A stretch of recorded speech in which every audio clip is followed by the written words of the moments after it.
Ladies and gentlemen, I welcome you all to the H2 and FY25 post-earnings conference call of Madhusudan Masala Limited. Today on the call from the management we have with us Mr. Rishit Kotecha, Chairman and Managing Director, and Mr. Kirit Dharavia, CFO. As a disclaimer, I would like to inform all of you that this call may contain forward-looking statements which may involve risk and uncertainties. Also, a reminder that this call is being recorded. I would now request the management to run us through the investor presentation and the business and performance highlights for the period ended 31st March 2025, their growth plan and vision for the coming year, post which we will open the floor for Q&A. Over to the management team. Over to you, sir. Yes, thank you, Vinayji. Good afternoon, everyone. Myself, Rishit Kotecha, Managing Director and Chairman of the company. I will introduce my company with the presentation. As we are Madhusudan Masala Limited, we are doing spices manufacturing with our brands Double Hathi as a leading brand and other three brands like Mantavya, Maharaja and Double Seven. We are selling our products in four brands.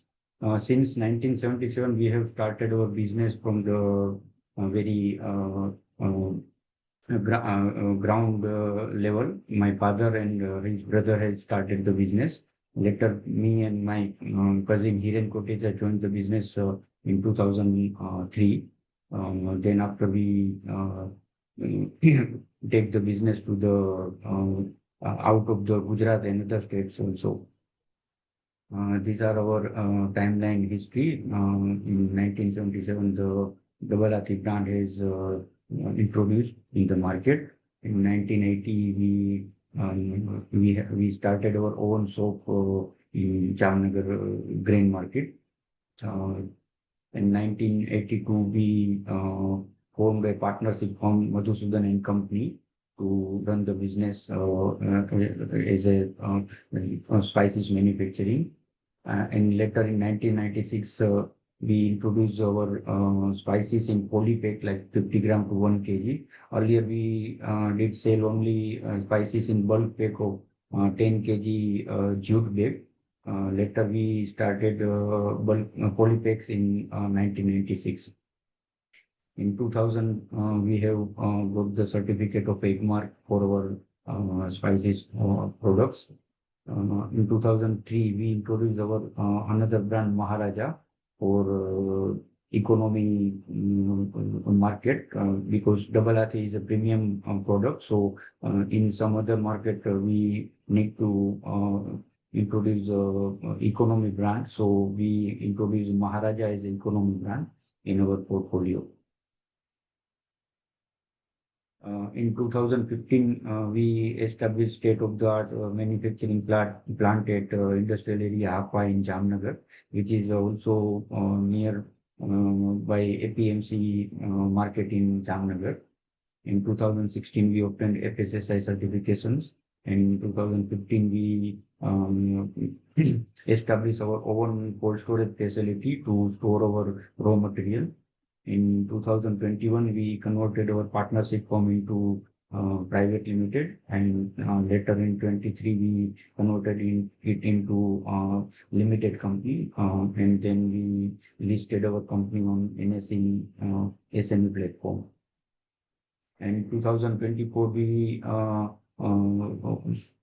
established our second cold storage unit for storing our captive raw material for our exclusive storage. And also we acquired 100% equity stake in Vitagreen Products Private Limited. And we also appointed super stockists and distributors in Maharashtra and Goa. And some super stockists also appointed in Telangana state also in 2024.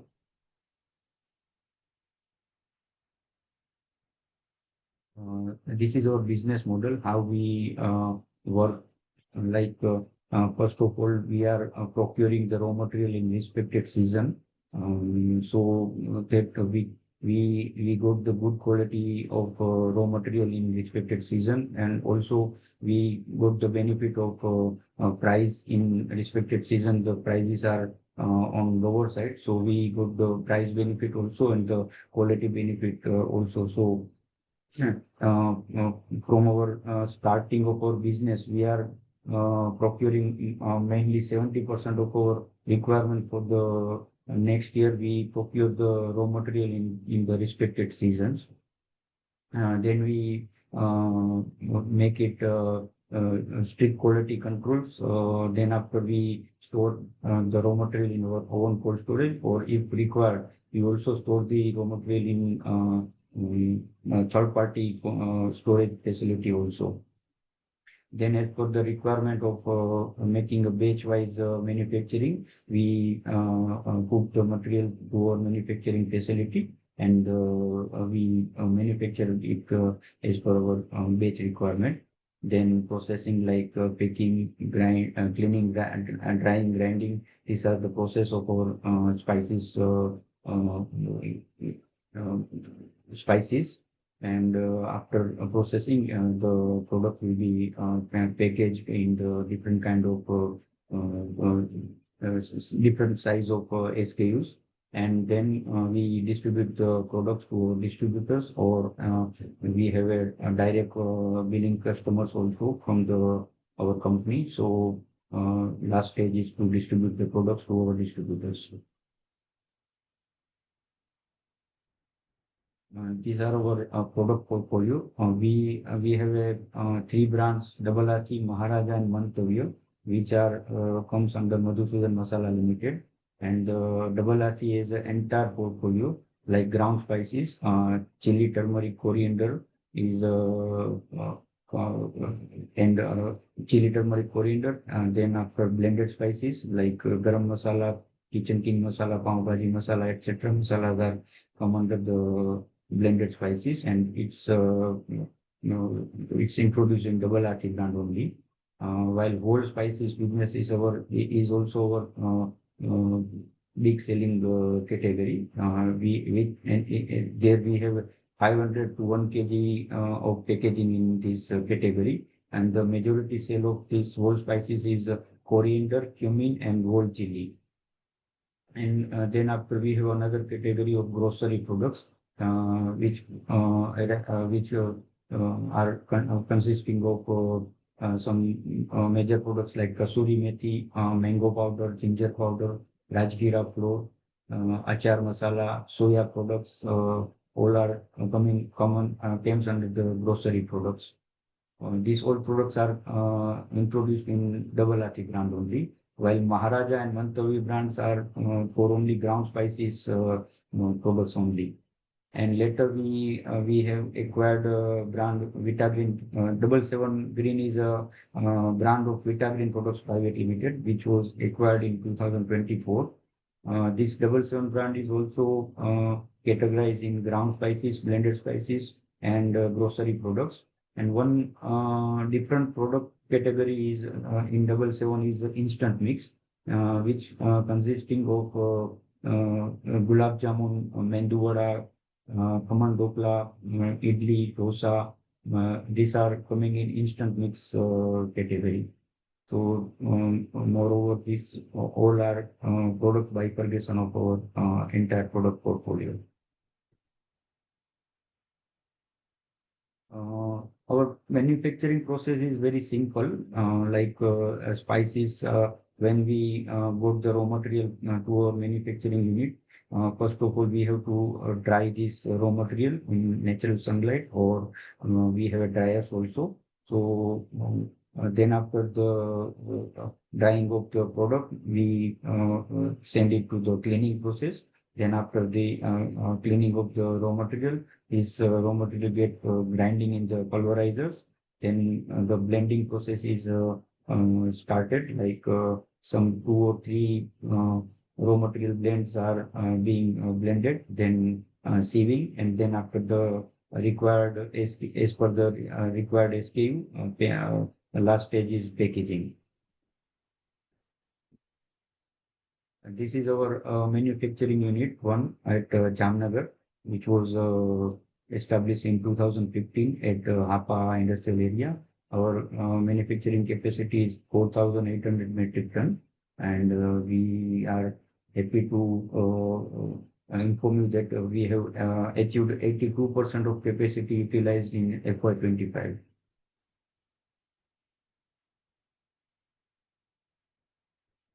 This is our second unit, which is at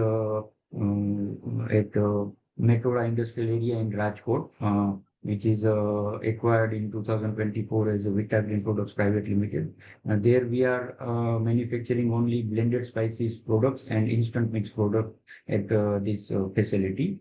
The ground spices and other grocery products are being manufactured at our Jamnagar unit, and SFG material to be sent was sent to this Rajkot unit, and then packaging of different size of SKUs would be carried out by this Rajkot unit. So we are also happy to inform you that out of the 600 metric ton capacity of Vitagreen products, we have achieved 82% of capacity from this unit also.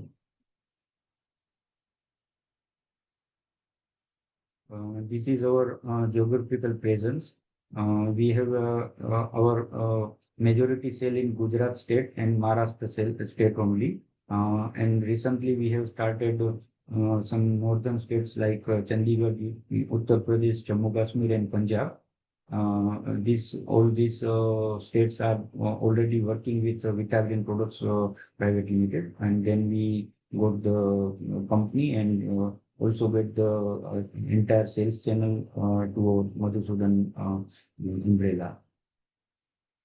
We have a plan to cover this Rajasthan, Madhya Pradesh, and Jharkhand states in this FY26. Maybe we will start Rajasthan from the Q1 of FY26.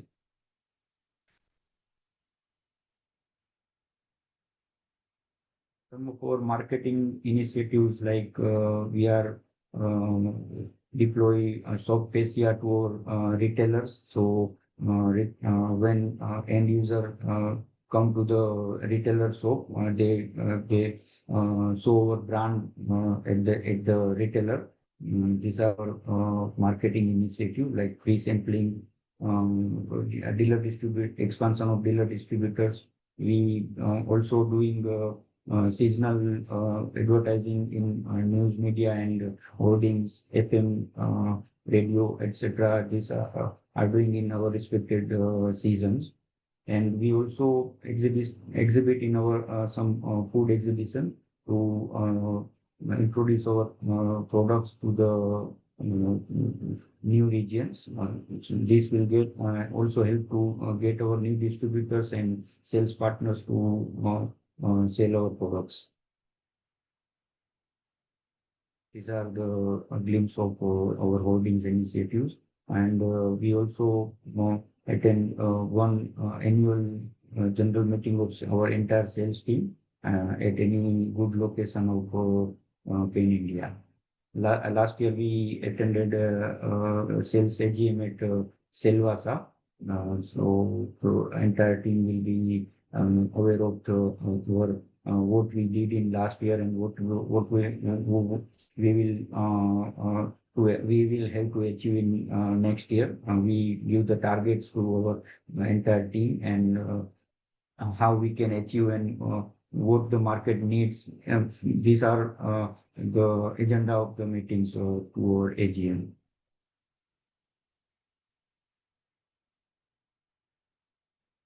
We have a projected 5-year sales target is 30%, and definitely we will achieve the CAGR of 30% of CAGR for the next 3 to 5 years.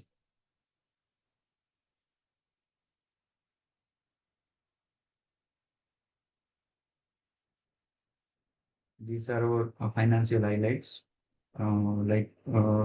We have achieved 23 to 30 CR, 230 crore, 230 CR revenue we have achieved in this financial FY25. And in Madhusudan, we have achieved 216 CR of revenue from Madhusudan only. The EBITDA is also maintained, and PAT is also maintained to the last year. These are our growth strategy. We are continuously growing our sales from past 5 years. And also we are maintaining our EBITDA and PAT margin while we are growing in new states, but somehow we are managed to keep our EBITDA and PAT margin to the last year.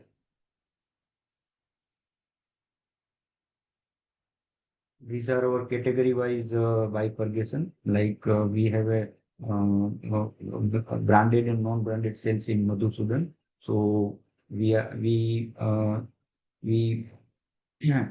managed to maintain the branded sales higher than 60%, above 62%, and compared to last year of 56%. So this is our big achievement that we managed to grow our non-branded branded sale business. And also our category-wise sales is improved from this FY25. These are our product baskets.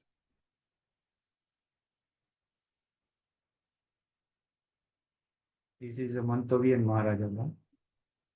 These all products are from 777 portfolio.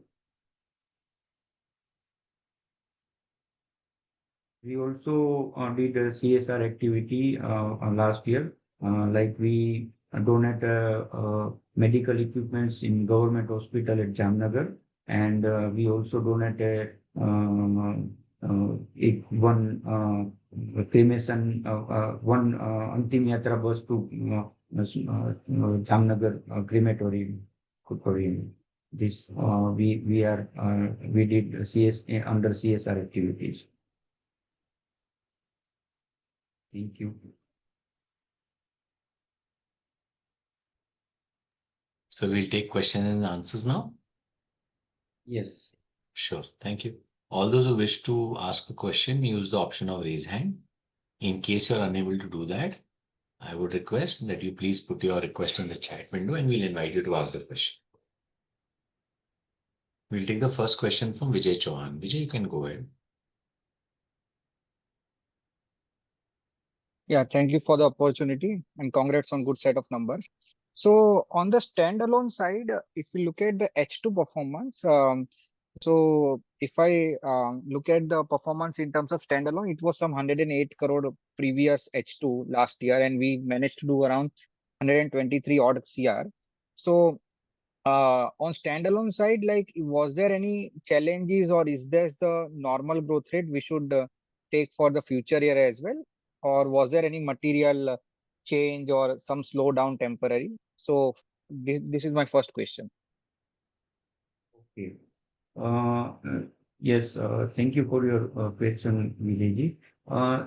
See, इसमें क्या है कि हमारा जो business है वो generally ऐसे रहता है कि फर्स्ट हाफ जो है वो थोड़ा स्लो रहता है, और सेकंड हाफ रहता है वो सीजन का पीरियड होता है, और उसमें शादी वगैरह का भी उसी पीरियड में रहता है। तो उस H2 पीरियड में हमारा जनरली जो सेल्स है वो अच्छा रहता है। लेकिन पिछले साल क्या हुआ था कि फर्स्ट हाफ में हमने जो नए डिस्ट्रीब्यूटर्स बनाए थे, जो विटाग्रीन के साथ ऑलरेडी कनेक्टेड थे नॉर्थ के स्टेट में, तो वहां से हमें जो एक नए डिस्ट्रीब्यूटर के बनाने से जो एक लास्ट जो अगस्त सितंबर में हमें जो ऑर्डर्स मिले थे, तो उस वजह से हमारा जो H1 था वो जनरली हम जो 1/3 2/3 का हमारा रेशियो रहता था अब तक का, तो इस लास्ट ईयर हमारा ऐसा हुआ कि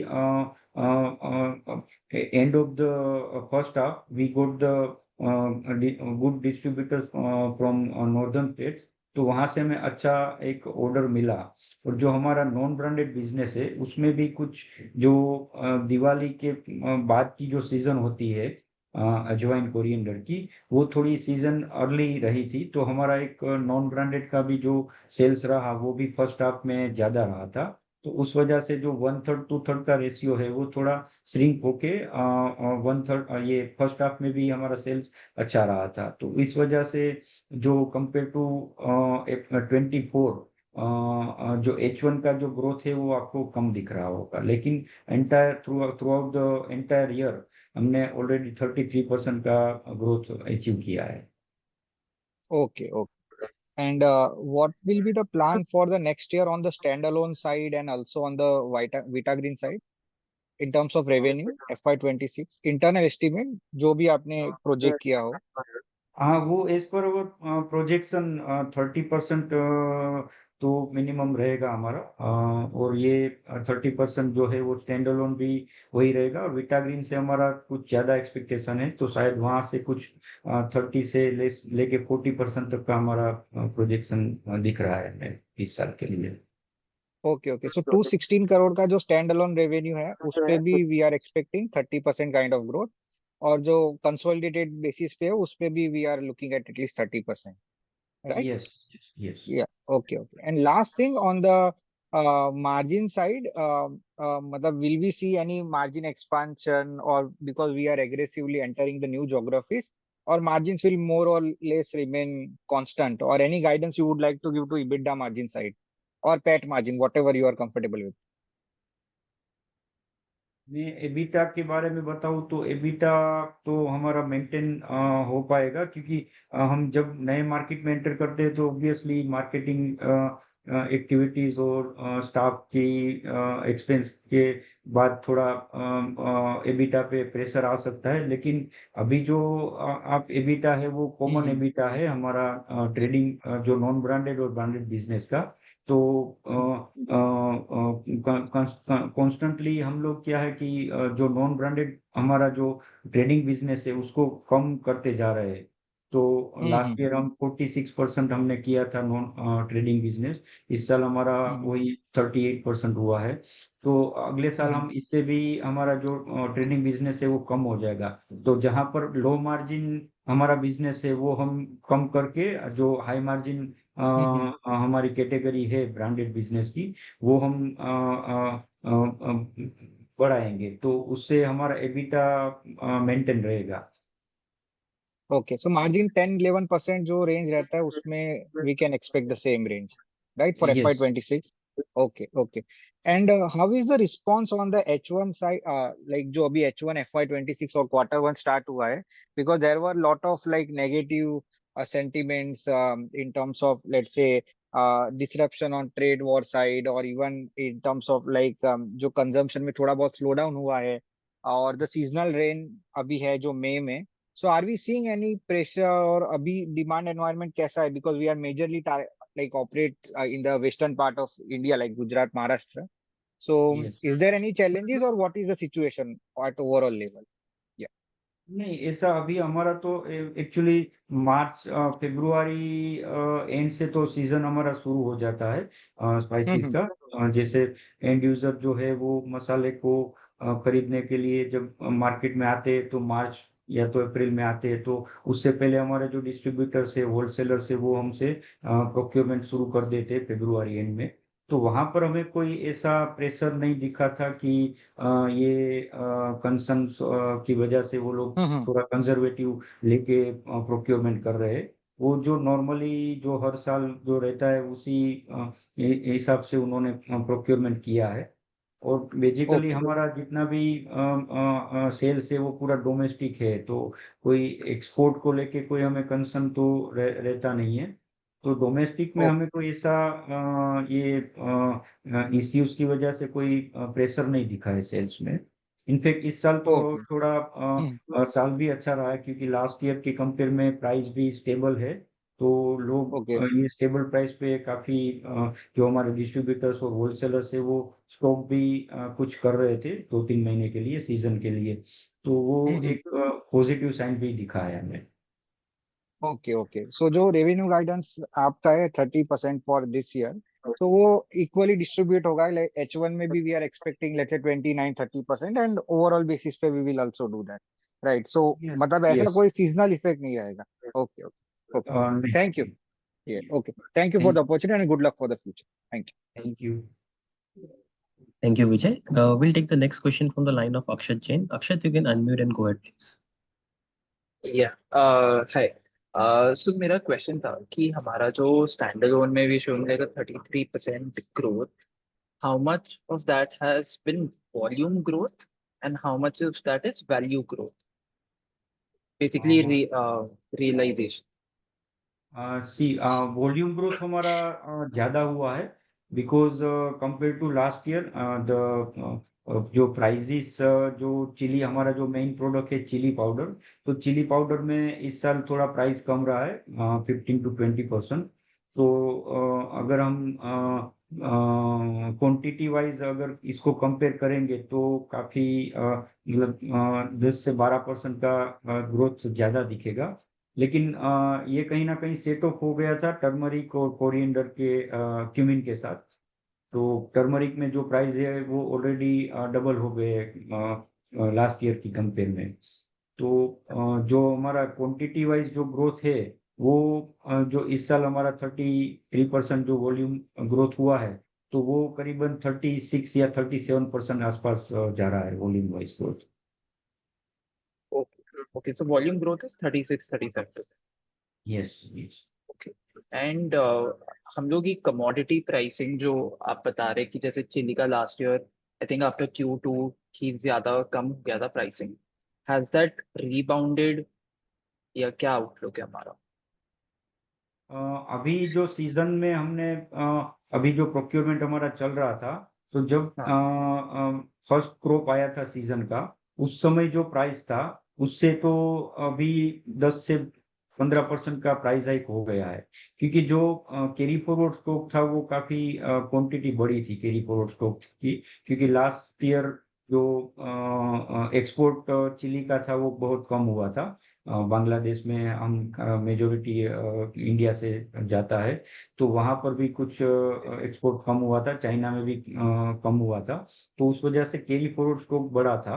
तो इसलिए जो नया क्रॉप आया उसका पहला जो क्रॉप था उसका, उसमें प्राइस प्रेशर दिख रहा था। लेकिन उसके बाद वो डोमेस्टिक मार्केट में ही इतना लिक्विडेट होने लगा कि जब सेकंड क्रॉप आया तो वो जो प्राइस जो नॉर्मल प्राइस पे मिल रहा था वो फिर मिलना बंद हो गया, और अच्छी क्वालिटी में तो एक 15% का हाइक भी आ गया।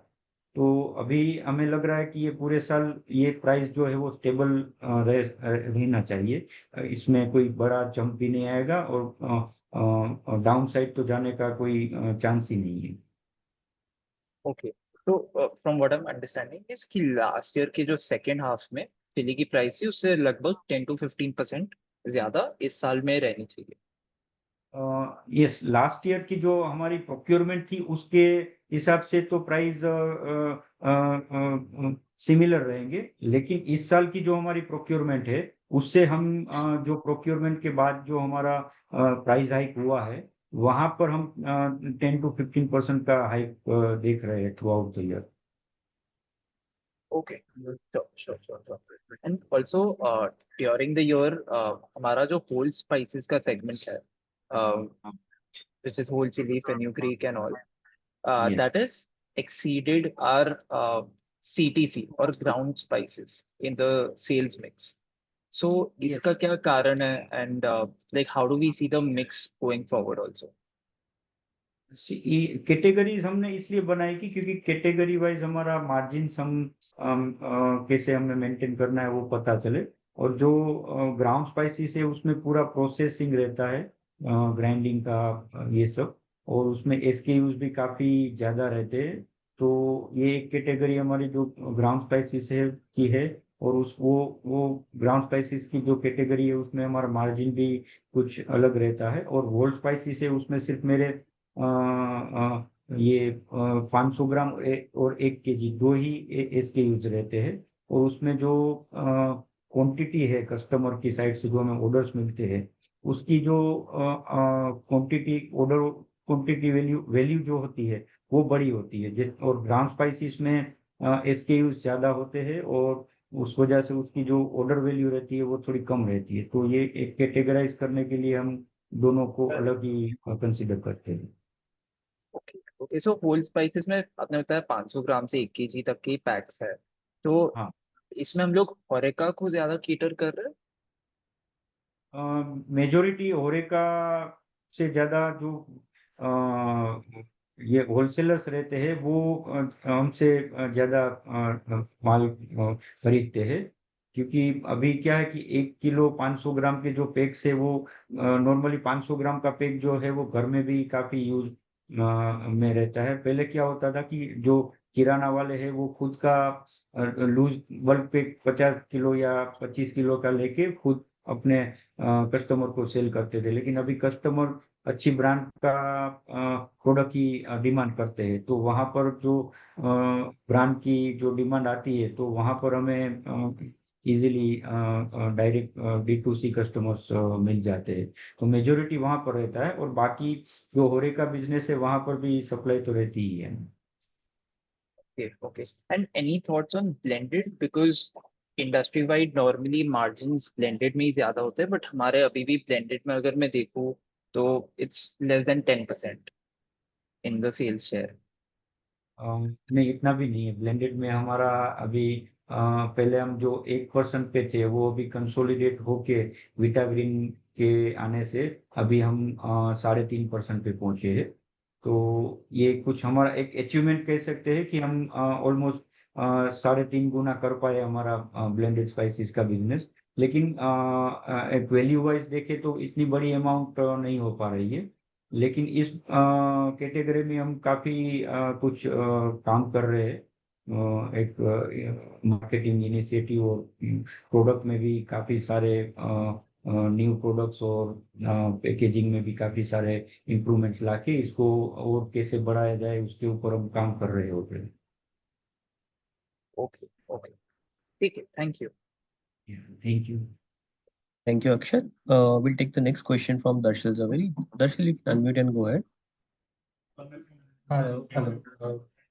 Good afternoon, sir. Hopefully, I'm audible. Yes, good afternoon दर्शी जी। Yeah. Hi, sir. So, sir, just wanted to know that we are saying around 30% growth plus, and but I think just wanted to ask, like last year our volume growth was even higher than 30%, and this year commodity prices are also looking maybe more supportive. So, can we even go higher than this? Like if the push from higher realizations come in? That's my first question, sir. Hello. आपकी बात सही है। हाँ। हम हमारा जो volumetric growth है वो ज्यादा हुआ है एक्चुअल से। तो इस साल हम एक्सपेक्ट कर सकते हैं कि 30% से हम बढ़ जाए। लेकिन एक कंजर्वेटिव फिगर देना मैं पर्सनली ऐसा प्रीफर करता हूँ कि जो अगर मान लीजिए कि कुछ ऐसा हुआ कि प्राइस बीच में कोई हाइक आया या तो डाउन गया कोई, जैसे हमारे पास इतनी कैटेगरी है मसालों की, तो कोई ना कोई प्रोडक्ट में अगर कुछ ऊपर नीचे हुआ तो एक कंजर्वेटिव फिगर देके चल चल रहे होते हैं। तो ये उससे अच्छा हम देंगे तो इन्वेस्टर को भी अच्छा लगेगा। तो इसी वजह से हम 30% का एक कंजर्वेटिव फिगर लेके चलते हैं कि किसी भी हाल में इससे नीचे तो हमारा ग्रोथ जाएगा ही नहीं, आएगा तो इससे ऊपर ही आएगा। That's great to hear, sir. I think it's a very good thing that we are being conservative. And secondly, sir, on the margin front, like I just wanted to know कि last 2 years our margins have been stable around 10%, but like अपना last मतलब H1 में 11% आ गया था, अभी 10% है.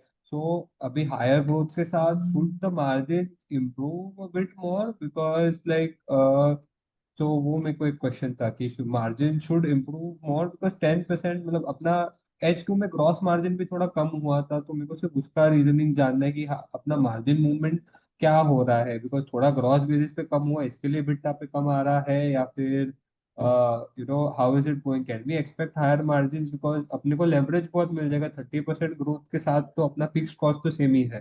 So how do we see the trend of gross margin and EBITDA margin going forward, sir? Yes yes, EBITDA margin actually जो है वो 10.8% का आ रहा है। तो कुछ लास्ट ईयर की कंपेयर में 0.1% डाउन हुआ है। लेकिन वो हमने काफी इसमें मैनेज किया, क्योंकि लास्ट ईयर का जो हमारा कैरी फॉरवर्ड स्टॉक था चिली का, वो थोड़ा हायर प्राइस का था। लेकिन हम 70% स्टॉक रखने का हमारा रीजन यही रहता है कि अगर इन फ्यूचर प्राइस डाउन होता है तो हम उसको लिवरेज कर पाए एवरेज करके। तो H2 में जब हमारा कैरी फॉरवर्ड स्टॉक ऑलमोस्ट 10% के आसपास ही रहा था, तो हमारा जो नया प्रोक्योरमेंट है वो शुरू हो गया था जनवरी एंड में, जनवरी फरवरी से। तो ये कैरी फॉरवर्ड स्टॉक और नए स्टॉक को जब हमने एवरेज किया, तो वहां से हमें जो मार्जिन है वो हम मेंटेन करने में कुछ काफी कामयाब रहे थे। तो ये जो 11% है वो तो मेंटेन रहेगा अगले साल के लिए भी, ये तो डेम श्योर है। Okay okay sir.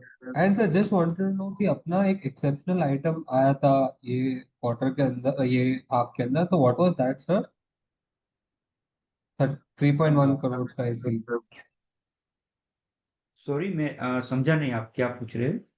अपना नोट्स टू अकाउंट्स लाइक अपना we have an exceptional item around 3.1 crore I think, so just wanted to know कि व्हाट इज दैट सर?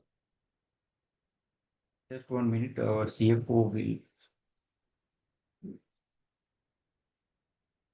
आपके पास कुछ डिटेल होगी क्या आप? आपके sir consolidated note to accounts में है ना, आफ्टर प्रॉफिट बिफोर टैक्स के अंदर एक्सेप्शनल आइटम है लाइन नंबर 4 ऑफ 307 lakhs। आपके जो account state consolidated financial results है ना, तो उसके अंदर पूछना था ये, मतलब ये क्या वन ऑफ कुछ क्या है?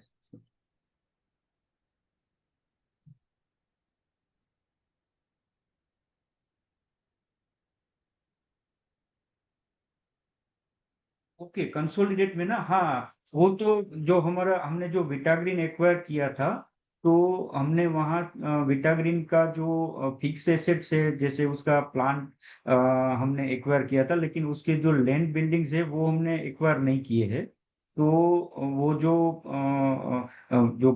हमारे पहले के जो प्रमोटर थे, उन्होंने ये कंपनी के नाम से वहाँ की लैंड ले रखी थी। तो ये जो लैंड थी विटाग्रीन के नाम से, तो विटाग्रीन से वो सेल डीड बन के प्रमोटर के दूसरी कंपनी के नाम पे उसको ट्रांसफर किया था। तो ये जो long long term capital gain की वजह से ये जो 3 करोड़ दिख रहा है वो उसका है। ओके ओके, मतलब बेसिकली ये रिकरिंग नहीं रहेगा अपना, बिकॉज ओके ये नहीं वन नहीं, ऑफ ये आइटम है, रिकरिंग ये नहीं वही रहेगा, ये पूछना तो था। हाँ। वन टाइम हुआ। Okay okay, so sir just like तो just wanted to ask like अपना H1 में profit margin without the exceptional item was also 6.5%, but H2 में एक्सेप्शनल आइटम के साथ 6.5% है। तो सिर्फ just wanted to reconcile that only कि अपना आगे जाके, बिकॉज अपन इतना ग्रोथ कर रहे हैं, तो जस्ट वांटेड टू नो कि अपना higher margin trajectory not may be FY26 but 27 28, what is our plan like अपना branded, what is the margin that we get, and what are we expecting going forward, like maybe not this year, next year अपना what is our target, like even EBITDA PAT whatever you're comfortable with? जी, और हमने जो EBITDA के लिए जो हम एक target लेके चल रहे हैं, वो 11% का, हमारा जो 11.5% का जो टारगेट है वो उसी को लेके चल रहे हैं। क्योंकि जो हमारे जो कैटेगरी वाइज मार्जिन्स है, ब्राउन स्पाइसेस में हम 15% का मार्जिन हमारा रहता है, ब्लेंडेड में हमारा 25 रहता है, और जो होल स्पाइसेस कैटेगरी है उसमें करीबन 8 से 10% के बीच रहता है प्रोडक्ट वाइज। और जो हमारी ग्रोसरी प्रोडक्ट्स है उसमें भी 12 to 15% के बीच का मार्जिन रहता है। तो ये जो कैटेगरी वाइज हमारा मार्जिन ब्रेकअप है, और जो हम अभी ट्रेडिंग बिजनेस हमारा जो 40% के आसपास जा रहा है, वो भी अगले साल हम टारगेट लेके चल रहे हैं कि उसको हम 30 से 35% के बीच में ही तक मेंटेन कर पाए। तो इससे हमारा जो ट्रेडिंग बिजनेस में हम सिर्फ 4% का मार्जिन हमारा रहता है, तो वहाँ भी हमारा जो हायर मार्जिन वाली प्रोडक्ट है उसका सेल बढ़ेगा। तो अगर हम नए एरियाज में कुछ हमारा एक्सपेंस भी बढ़ता है तो उसके सामने मेरा जो हायर मार्जिन प्रोडक्ट्स है उसका सेल जो है वो भी बढ़ेगा। तो मार्जिन एबिटा मार्जिन जो है वो हमारा जो हम एक प्रोजेक्शन लेके चल रहे हैं उसको मेंटेन आराम से कर पाएंगे। Okay, okay. So just last question from my end, sir. I think H1 we were usually saying will be 1/3 and H2 2/3. So now going forward, I think we had such a good growth in H1. So will it like reduce a bit, like it will be 40, 60, or how do we see like H1? How do we see कि कितना percent रहेगा of our total revenue right now?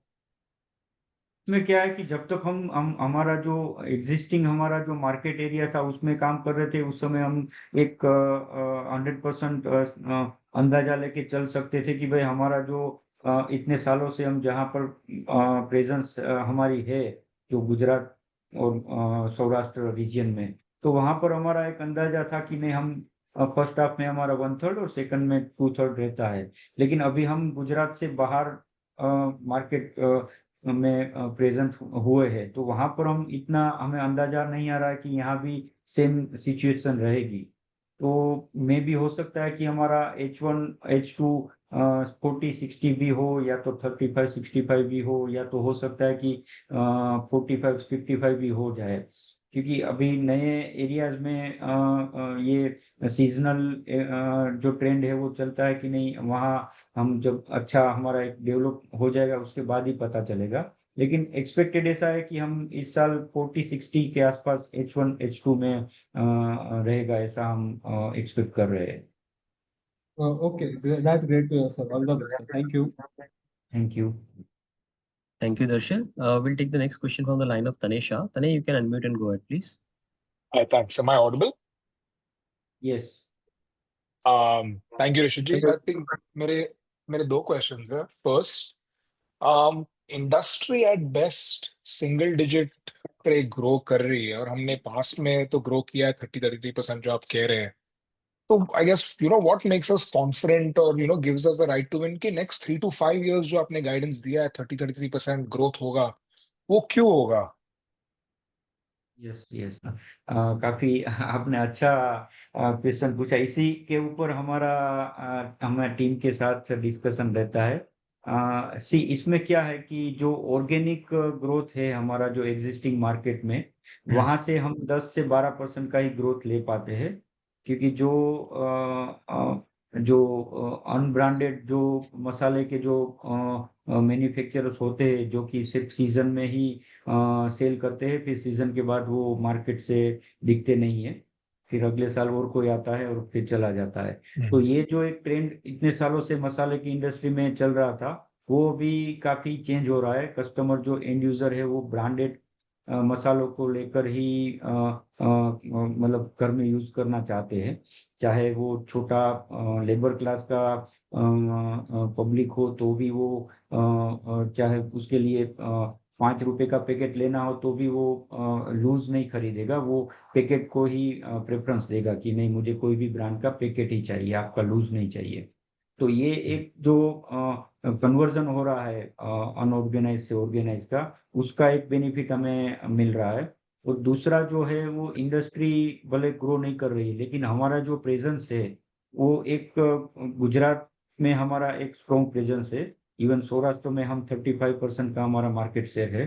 तो वहां से हमें जो growth मिलेगी वो एक ऑर्गेनाइज अनऑर्गेनाइज का जो कन्वर्जन है उसका 10-12% का ही ग्रोथ मिलेगा। लेकिन मेजोरिटी जो ग्रोथ मिलेगी वो हम जहाँ पर कहीं प्रेजेंस नहीं है और हमारा नया नेटवर्क डेवलप कर रहे हैं वहीं से हमें ग्रोथ मिलेगी। तो उसी हिसाब से हम 30% का एक प्रोजेक्शन लेके चल रहे हैं। Thank you. तो उसके हिसाब से तो मतलब आगे जाके हम इनऑर्गेनिक ग्रोथ भी देख सकते हैं अलग ज्योग्राफीज में, कि हमारी जो ब्रांड्स है उन्हीं को हम सॉर्ट ऑफ और प्रेजेंस करवाएंगे वो एरियाज में, कि we can look at inorganic growth also. ये ऑर्गेनिक ग्रोथ जो है वो एक फिक्स रहती है। इनऑर्गेनिक ग्रोथ में हमें काफी मेहनत करनी पड़ती है, नई टीम बनाने के लिए डिस्ट्रीब्यूटर्स को अपॉइंट करके फिर वहाँ के हिसाब से जो उसको रिक्वायरमेंट है उसी उसी रिक्वायरमेंट का हम मटेरियल सप्लाई दे पाए हर लोट में। तो ये एक कंसर्न्स रहते हैं, लेकिन वो हमारे लिए तो हम इतने सालों के एक्सपीरियंस से हमें पता होता है कि कौन से एरिया में कौन सा रॉ मटेरियल लगेगा, तो वो तो इजीली मेंटेन हम कर पाते हैं। और इनऑर्गेनिक ग्रोथ में नए मार्केट में हमें कंपटीशन का भी एक कंसर्न रहता है कि हम जो नए एरिया में जाते हैं तो कंपटीशन भी हमें कॉम्पीट करेंगे। तो वहां पर हम कुछ ना कुछ स्कीम्स रिटेलर्स और डिस्ट्रीब्यूटर्स के लिए लाते हैं और कुछ मार्केटिंग एक्टिविटीज करके फिर उसको टेकल करते हैं। ओके। एंड मेरा सेकंड क्वेश्चन है कि हमारी इन्वेंट्री लेवल्स काफी हाई है, क्या कारण हो सकता है उसका? इन्वेंट्री लेवल्स हम अगले साल का जो हमारा सेल्स टारगेट जो रहता है उस हिसाब से हम ये सीजन में उसका प्रोक्योरमेंट करते रहते हैं। क्योंकि जो सीजन रहती है वो जनरली फिर जनवरी से मार्च के बीच में रहती है। तो हमारा अगले साल का अगर टारगेट कुछ चल रहा है तो उसी हिसाब से हम ये करंट ईयर में उसको प्रोक्योर करके रख देते हैं। ऑलमोस्ट 70% तक का हमारा प्रोक्योरमेंट सीजन में ही हो जाता है। तो अगले साल अभी हम टारगेट लेके चल रहे हैं, तो वो टारगेट को मैच करने के लिए और अभी इस साल थोड़ा क्वालिटी और जो प्राइस का जो स्टेबिलिटी हमें दिख रहा है, तो उस हिसाब से हमने इस साल थोड़ा प्रोक्योरमेंट ज्यादा किया है। तो फिर उसके हिसाब से अगर हमारी टारगेट और एस्पिरेशन है 30-33% ग्रोथ नेक्स्ट 3 to 5 years, और अगर हाँ, यही प्रोक्योरमेंट सीजन है, तो हम एक्सपेक्ट करें कि इन्वेंट्री लेवल्स ये सेम होंगी कि ये बढ़ती रहेंगी, अज्यूमिंग कि अगर हमें और सेल करना है, वेदर दैट्स वॉल्यूम और थ्रू वो तो रियलाइजेशन, हाँ, वो तो प्रोक्योरमेंट। obviously, हाँ वो तो प्रोक्योरमेंट जो मतलब हमारा जो स्टॉक लेवल है वो तो अगले साल के लिए बढ़ने ही वाला है। क्योंकि ये हमारा बिजनेस ही ऐसा है कि अगर मैं मेरे पास पूरे साल के लिए अगर 50% का स्टॉक नहीं है तो मैं मार्केट में मेरे माल बेचने के लिए स्टैंड ही नहीं कर पाऊंगा। हम्म। ओके। तो रफली कोई आइडिया है, मतलब क्या क्या लेवल या क्या परसेंटेज से अप्रोक्सीमेटली इन्वेंट्री लेवल्स भी इंक्रीज होंगी in accordance to our sales targets? On an average हमारा जो सेल्स रहता है उसका 30 से 35% थ्रू आउट द ईयर मेरा स्टॉक लेवल मेंटेन हम रखते हैं ओके। कि इतना तो स्टॉक हमारे पास होना ही चाहिए। Okay, great, thank you Rishi जी।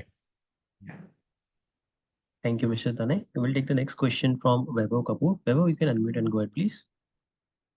या good afternoon sir. Good afternoon Vaibhav ji. अच्छा सर, मुझे ये पूछना था कि वो बीटा ग्रीन की एक्विजिशन के लिए आपने कितना अमाउंट दिया था, और ये जो आप एक्स्ट्रा ऑर्डिनरी आइटम का थोड़ा एक्सप्लेनेशन दे रहे थे, इसका थोड़ा आप उसको लिंक करके थोड़ा एक क्लियर कर दे। वो पूरा क्लियर नहीं हुआ सर। वैभव जी, ये हमने विटाग्रीन को 7.75 CR में 100% एक्वायर किया था। उसकी ओके। जो कंपनी है, उस प्रमोटर है, उनसे हमने 100% इक्विटी मधुसूदन मसाला ने टेक ओवर कर ली थी। तो आज मधुसूदन मसाला 100% स्टेक होल्डर है विटाग्रीन प्रोडक्ट्स प्राइवेट लिमिटेड के। और जो ये जो 3 करोड़ का जो एक्सेप्शनल आइटम दिख रहा है वो एक्चुअली विटाग्रीन की जो बैलेंस शीट थी जब हमने एक्वायर की उस समय उसमें लैंड बिल्डिंग का जो पोर्शन था वो हमने लैंड बिल्डिंग को प्रोक्योर नहीं किया था, सिर्फ उसके प्लांट मशीनरीज और उसकी ब्रांड, इसको ही हमने वैल्यूएशन में कंसीडर किया था। तो वो प्रमोटर को ये कंपनी से उसकी जो प्रमोटर के नाम पे हमने ये सेल डीड बना के उसको सेल किया, तो उसकी वजह से ये दिख रहा है इसमें। ठीक है सर। दूसरा क्वेश्चन भी वो वीटा ग्रीन के बारे में ही है। अगर आप अपना बैलेंस शीट को जब कंसोलिडेट कर रहे हो, तो आपका इन्वेंट्री वीटा ग्रीन में 10 करोड़ का और 11 करोड़ का अकाउंट रिसीवेबल दिख रहा है, बट आपका टर्नओवर खाली 15 करोड़ ऐड हो रहा है।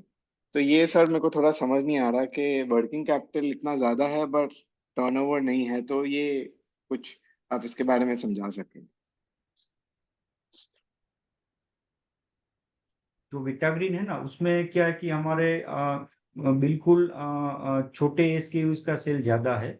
वहां पर आप मैं नंबर ऑफ पैकेट्स की बात करूँ तो जो विटाग्रीन में हम लोग ऑलमोस्ट साल के 3 करोड़ पैकेट्स का सेल करते हैं, जो कि काफी बड़ी अमाउंट रहती है। तो वहां पर जो डिस्ट्रीब्यूटर्स है वो डिस्ट्रीब्यूटर्स भी ज्यादा है, मेरे 200 डिस्ट्रीब्यूटर्स सिर्फ विटाग्रीन के हैं। तो अ, उसमें थोड़ा मेरा जो डिस्ट्रीब्यूटर्स को हम क्रेडिट देते हैं, तो ये क्रेडिट पीरियड 45 डेज रहता है, तो उस हिसाब से थोड़ा ज़्यादा रहता है। और स्टॉक का लेवल जो है वो वहाँ पर भी हमारा रॉ मटेरियल का स्टॉक, ये समझो कि पूरे साल के लिए हम जो अगले साल के लिए जो रिक्वायरमेंट रहती है, तो उस हिसाब से स्टॉक भी मेरा मेंटेन रखना जरूरी हो जाता है कहीं ना कहीं। नहीं सर, टोटली क्लियर नहीं हुआ, क्योंकि अगर आप देखो तो वीटा ग्रीन को आप कंसोलिडेट करते हो तो 15 करोड़ का टर्नओवर दिख रहा है वीटा ग्रीन से। और नहीं, 22.5 करोड़ का है। हाँ चलो, ठीक है, I just recheck the number, but 22.5 crore है। बट साइज हाँ 22.5 करोड़ पे आपका 11 करोड़ का अकाउंट्स रिसीवेबल ऐड हो रहा है, और आप बोल रहे हो 45 डेज आप डिस्ट्रीब्यूटर को क्रेडिट दे रहे हो, तो ये थोड़ा नहीं मुझे नहीं क्लियर नहीं, नहीं हुआ। साढ़े साढ़े 11 का नहीं है कुछ, आप 11 करोड़ है सर, 88 करोड़ का आपका इन्वेंट्री है स्टैंडर्ड लोन में, और कंसोलिडेट में 98 हो रहा है, और आपका अकाउंट्स रिसीवेबल 36 करोड़ है जो 47 करोड़ हो रहा है sir. Just create beta green में।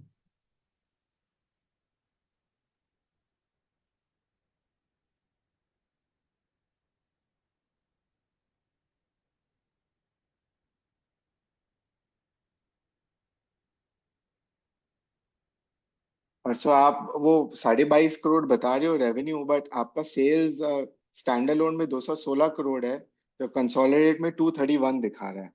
शायद मेरे को रीचेक करना पड़ेगा, बट मेरे को 15 करोड़ दिख रहा है कहीं। यस, हाँ, बीटा ग्रीन में आप जो रिसीवेबल्स बता रहे हो 11 करोड़ का है, और मधुसूदन में 36 करोड़ का है। हाँ, बीटा ग्रीन में क्या हुआ था कि हमने कुछ रॉ मटेरियल जो हमने जब एक्वायर की थी, तो उस समय कुछ रॉ मटेरियल ऐसा था कि जो हमें यूज में नहीं ले पा रहे थे, क्योंकि थोड़ा क्वालिटी की कंसर्न की वजह से। तो उसको हमने बल्क सेल कुछ किया था 4.5 करोड़ का, तो उसका पेमेंट मेरा लेना बाकी था विटालिक्स में। तो वो एक बड़ी अमाउंट का रिसीवेबल दिख रहा है उसका। अच्छा सर, वो क्लियर कर देता है ये अकाउंट्स रिसीवेबल का पॉइंट। और सर इन्वेंट्री भी 88 करोड़ से में 10 करोड़ का मतलब ज्यादा है, बट आपका टर्नओवर उस रेशियो में नहीं है। तो ऐसा है कि आप वहां भी ले रहे हो, और आप मतलब ये आप समझा दे सर मतलब। वो तो कैटेगरी वाइज हमारा मैन्युफैक्चरिंग, जैसे ग्राउंड स्पाइसिस और ये जो हमारे वर्ल्ड स्पाइसिस का पूरा जो प्रोक्योरमेंट है वो मधुसूदन से होता है। और जो ओके। ब्लेंडेड स्पाइसिस के लिए जो मेरा प्रोक्योरमेंट जो रहता है वो विटाग्रीन से होता है, क्योंकि उसका पूरा मैन्युफैक्चरिंग प्रोसेस सब विटाग्रीन से होता है। तो वो मतलब पूरा अच्छा एंटिटी अच्छा दोनों अच्छा अलग अच्छा, ही है, समझ सिर्फ गए। मधुसूदन तो हमारा एक स्टेक होल्डर है, लेकिन पूरे दोनों अलग ही एंटिटी है। हाँ हाँ सर, ये अभी क्लियर कर देता है ये पॉइंट को। अ, ठीक है। एंड सर आप ये इन्वेंट्री का, अभी प्रीवियस पार्टिसिपेंट ने क्वेश्चन पूछा था कि इन्वेंट्री काफी बढ़ गया है, तो आप जो आप 30% टारगेट बता रहे हो, उस बेसिस पे आपने ये इन्वेंट्री का लिया है, या आपका टारगेट का प्रोजेक्शन उससे ज्यादा है, ये जो नहीं, इन्वेंट्री है? इसमें हाँ, जनरली क्या होता है कि हम मार्केट का फोरकास्ट देख के हमारा इन्वेंट्री मेंटेन करते हैं। अगर अगले साल में पूरे साल अगर स्टेबल दिख रहा है मार्केट हमें, तो हम कंजर्वेटिव स्टॉक लेके चलते हैं। अगर हमें लगता है कि मार्केट कुछ ऊपर जाने वाला है, तो थोड़ा स्टॉक तो हमारा ज्यादा हम कर लेते हैं। तो अगले साल जब हमें लग रहा था कि ऑलरेडी रॉ मटेरियल के प्राइस ही हाई है, FY23 में जब हमने FY24 के लिए प्रोजेक्शन लेके चल रहे, तो उस समय हमारा स्टॉक लेवल एकदम मिनिमम लेवल पे था। लेकिन इस साल हमारा जो फोरकास्ट आ रहा है ऐसा है कि अभी मार्केट में जो through out the year price जो है वो स्टेबल रहने की उम्मीद दिख रही है, या तो थोड़ा बहुत हायर साइड रहेगा। तो इस साल हमने स्टॉक एक ऑप्टिमम लेवल पे रखा है, मतलब एक अच्छे खासे लेवल पे रखा है। तो अब अभी थ्रू आउट द ईयर हमारा जो प्रोक्योरमेंट है वो मिनिमम रहेगा, स्टॉक से ही ज्यादा हमारा प्रोसेसिंग रहेगा। तो ये एक हमारा नहीं। रूटीन हाँ, प्रोसेस रहता है अभी इतने सालों से जो हम right right. Market project forecast करके चलते हैं, तो उसके बेस पे हम हमारा स्टॉक का लेवल लेके चलते हैं। नहीं, ये सवाल मैं थोड़े डिफरेंट तरीके से, आपने बोला आप 70% प्रोक्योरमेंट कर लेते हो हाँ। Before the in the season time. इस टाइम आपने वो 70% से ज्यादा किया है या कम, बस इतना मेरे को से थोड़ा आइडिया जाए। नहीं, ये कैटेगरी वाइज रहता है, टोटल अच्छा रेवेन्यू के साथ नहीं होता है। जैसे मेरा ग्राउंड स्पाइसिस है तो उसमें हम 70% करते हैं, लेकिन अदर प्रोडक्ट्स जो है हमारी उसमें स्टॉक मेरा जब जरूरत पड़ती है उसी हिसाब से मिनिमम 1 महीने का स्टॉक रहता है। अच्छा, आप खाली ग्राउंड स्पाइसेस में 70% प्रोक्योर करते यस हो? Yes yes. All right sir, that clears all my questions, thank you so much. Thank you. Thank you, Vaibhav. I request a participant to limit the questions to two since there is a time constraint. Resha Mehta, you can unmute and go ahead, please. या thank you. तो पहला ये था कि basically हमारा कितना revenues आता है गुजरात से और कितना महाराष्ट्र से आता है।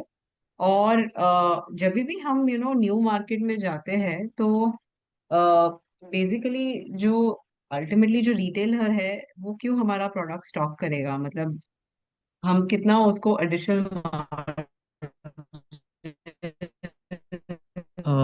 मिस रेशा, आपका जो वॉइस है वो कितना क्रेडिट पीरियड देते versus the industry standard. hello, Miss Resha, we were not able to hear in between. Can you please repeat your question? या is this better? Yeah, this is better. Are you able to hear me? Yeah okay. तो मेरा पहला सवाल था कि हमारा कितना percent revenues Gujarat and Maharashtra से आता है, एंड जब भी हम कोई न्यू मार्केट में जाते हैं तो रिटेलर क्यों अल्टीमेटली हमारा प्रोडक्ट्स शेल्फ स्पेस क्यों देगा हमें, क्योंकि ऑलरेडी इतने सारे ब्रांड्स अवेलेबल है। तो हम कितना एडिशनल मार्जिन्स देते हैं चैनल को वर्सेस इंडस्ट्री स्टैंडर्ड, एंड क्या क्रेडिट टर्म्स होते हैं वर्सेस द इंडस्ट्री स्टैंडर्ड। जी जी जी जरूर। आपका जो पहला क्वेश्चन है गुजरात और महाराष्ट्र में, तो हम गुजरात में मेरा 70% जो सेल है वो गुजरात से रहता है। अब 15% मेरा महाराष्ट्र से रहा है ये पूरे साल के लिए। और जो 15% है वो जो हमने नए जितने भी स्टेट ओपन किए हैं वहाँ से हमारा सेल आया हुआ है। तो ये कुछ इस तरह से हमारा स्टेट वाइज सेल्स रहा है। और दूसरा आपका जो क्वेश्चन है कि नए रीजन में हम जब एंटर करते हैं तो वहाँ से वहाँ रिटेलर हमें क्यों एंट्री करने देंगे। तो उसके लिए हम जो मार्जिन्स की आप बता रहे हो वो हमारा पहला एक रूल रहता है कि एक हेल्दी मार्जिन प्रोवाइड करके हम उसको कन्विंस कर पाए। और दूसरा रहता है कि हमारा जो डिस्ट्रीब्यूटर्स का जो अपॉइंटमेंट हम करते हैं तो वो एक उसका प्रोसेस एक हमारा अलग बाकी कंपनियों से अलग रहता है। हम ऐसे डिस्ट्रीब्यूटर को आइडेंटिफाई करते हैं कि जो सिर्फ मसालों का ही काम करता हो, ना कि पूरे एफएमसीजी की प्रोडक्ट लेके बैठा हो। वो सिर्फ मसालों के बारे में जानता हो, मसालों को लेके वो खुद भी इतना नॉलेजेबल हो कि भाई अगर वो रिटेलर के पास जाए तो रिटेलर उसका मान रख के भी प्रोडक्ट को खरीदेगा। तो पहली हमारी कोशिश ये रहती है कि हम एक ऐसे डिस्ट्रीब्यूटर को ही अपॉइंट करें जो ये मसालों की इंडस्ट्री के साथ अच्छे से जुड़ा हुआ हो, काफी सालों से वो मार्केट में बैठा हुआ हो। तो वहाँ हमारा थोड़ा काम आसान हो जाता है रिटेलर को कन्विंस करने के लिए। फिर वो डिस्ट्रीब्यूटर जब मसाले के लिए इतना जानकार होता है तो वो हमें गाइड करता है कि उसके जो रीजन में कैसे क्वालिटी के कैसी ब्लेंड के उसको मसाले चाहिए। तो उस हिसाब से हम उसको एक पर्टिकुलर रीजन के लिए उसको एक ब्लेंड बना के हम रेडी करके देते हैं। तो उससे उसको काम करने में भी मजा आता है और रिटेलर को भी वो एक भरोसे से माल दे पाएगा कि भाई ये जो मसाले है वो आपको एक अच्छे मार्जिन पे भी मिलेगा, और दूसरा कि आपको ये जो आपके जो एंड यूजर है उसको भी आप एक अच्छी क्वालिटी के मसाले बेच पाओगे।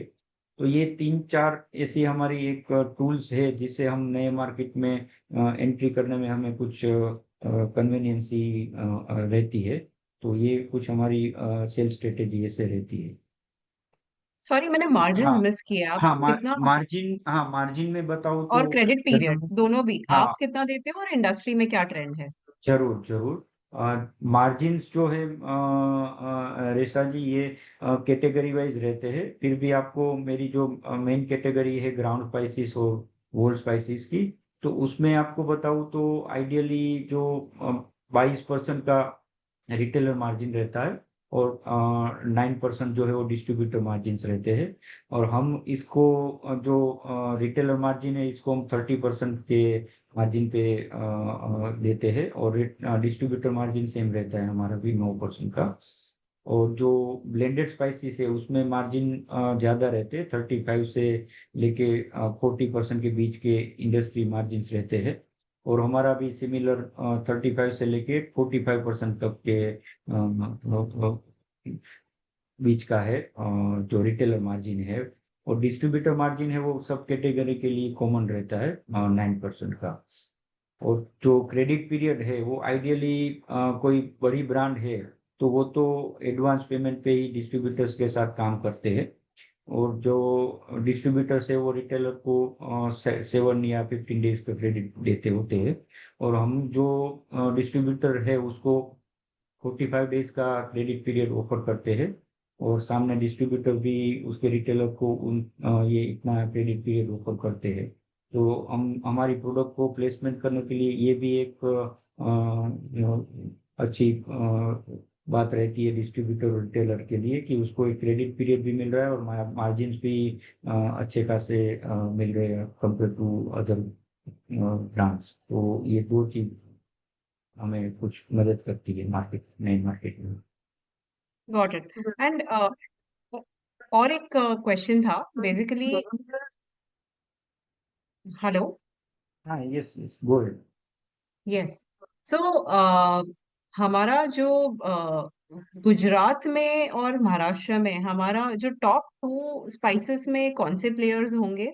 एंड सेकंड क्वेश्चन वाज कि अगर एक बार आप जस्ट मार्जिन्स बता सको आपके ब्रांडेड का, ब्रांडेड प्रोडक्ट्स का, ground spices, whole spices, blended spices, और जो भी आपकी प्रोडक्ट कैटेगरीज अगले लिस्टेड है अगले क्वेश्चन स्लाइड में नंबर। ऑलरेडी, हाँ, अगले क्वेश्चन में मैंने ऑलरेडी बताए थे margins category wise. Okay okay. If you could just repeat तो बहुत अच्छा रहेगा। सी, ग्राउंड स्पाइसेस में मेरा 15% के आसपास मार्जिन रहते हैं, और ब्लेंडेड स्पाइसेस में 25% रहते हैं।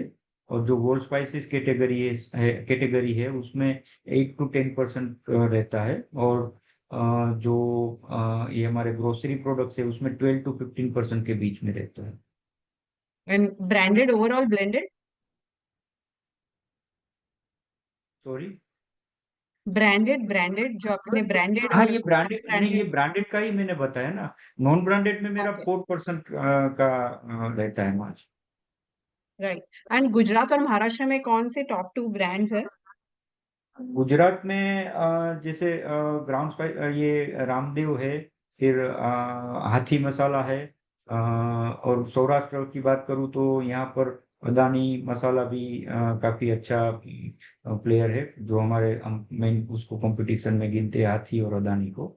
और महाराष्ट्र में हमारे जो कंपटीशन है वहाँ पर सुहाना जो ब्रांड है उसका कुछ कंपटीशन रहता है। फिर इसके अलावा आची मसाला जो है उसका भी कुछ कंपटीशन हमारी रहती है। तो ये 2 ब्रांड आप टॉप ब्रांड में गिन सकते हैं।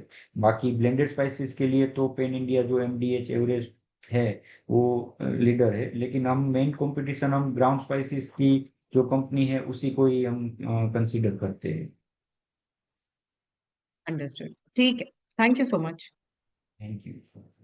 Thank you, Resha. We'll take the next question from Ronil Dalal. Ronil, you can unmute and go ahead, please. Yeah, hi. Am I audible?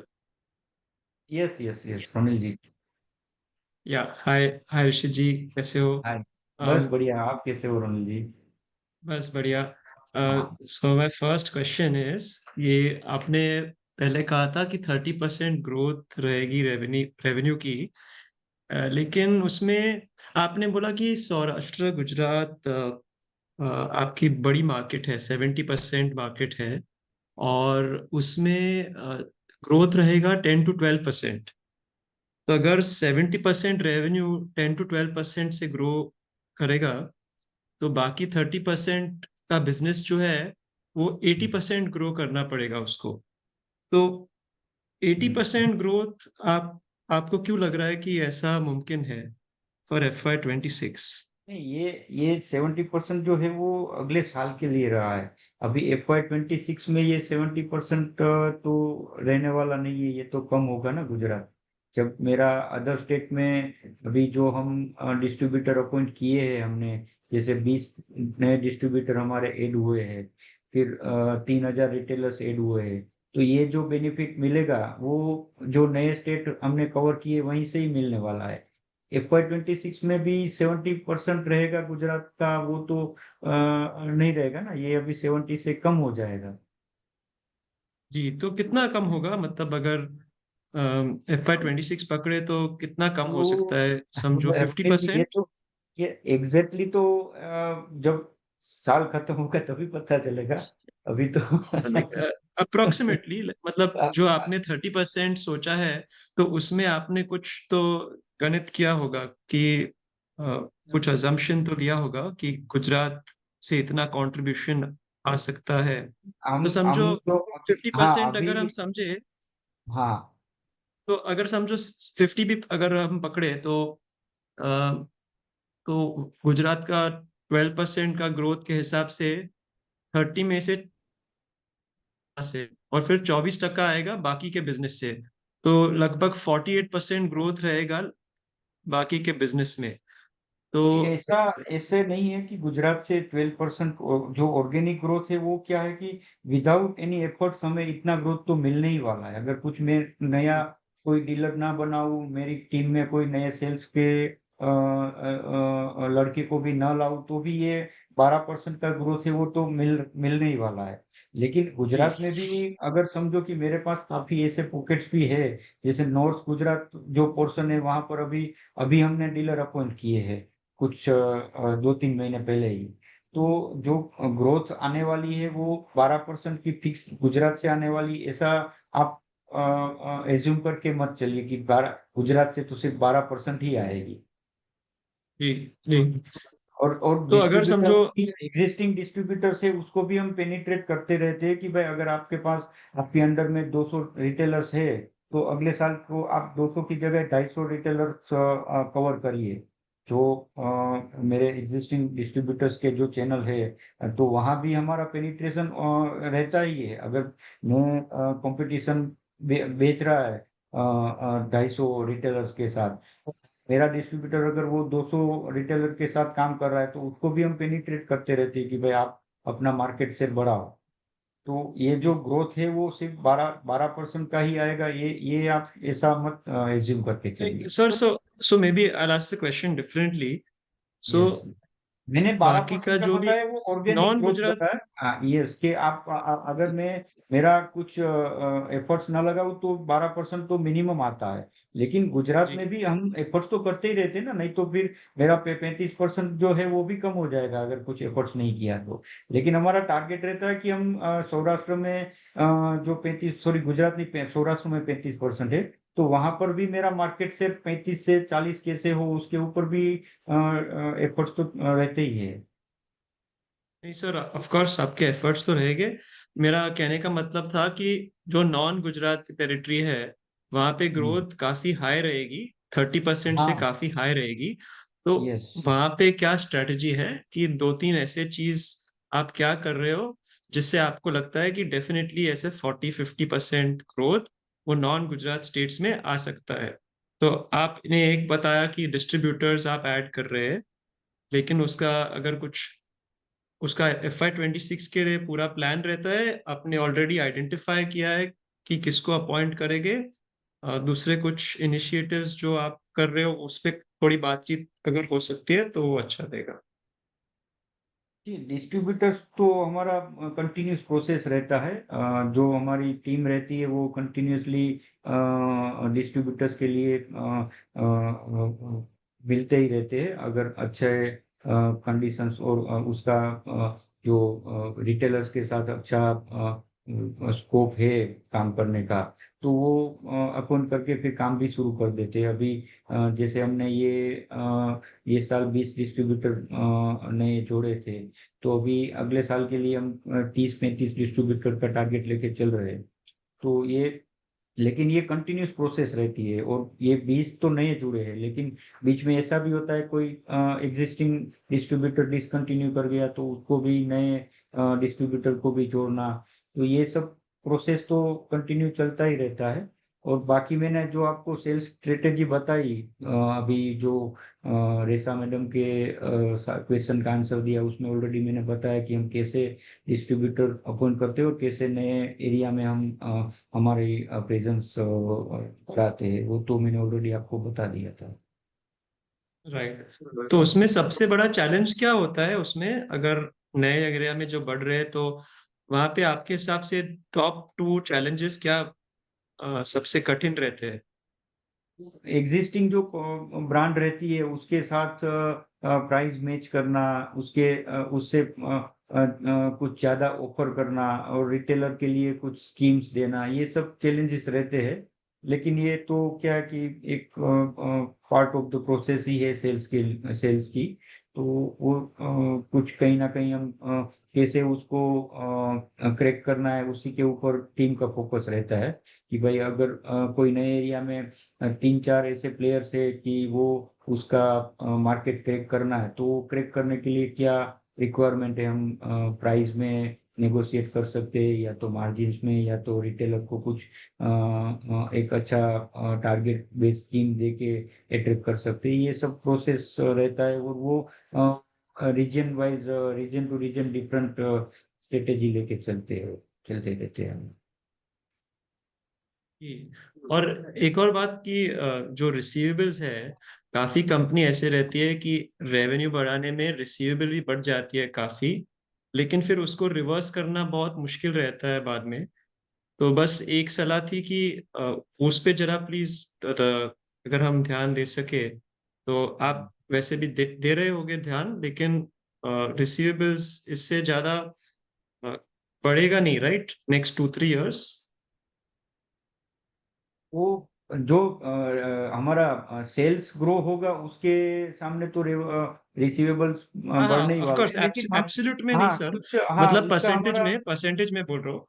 हाँ हाँ वो परसेंटेज वाइज नहीं बढ़ेंगे, लेकिन जो वॉल्यूम वाइज है वो तो ऑफ डेफिनेटली कोर्स बढ़ेंगे। नहीं नहीं, ऑफ कोर्स, वो तो ऑफ कोर्स।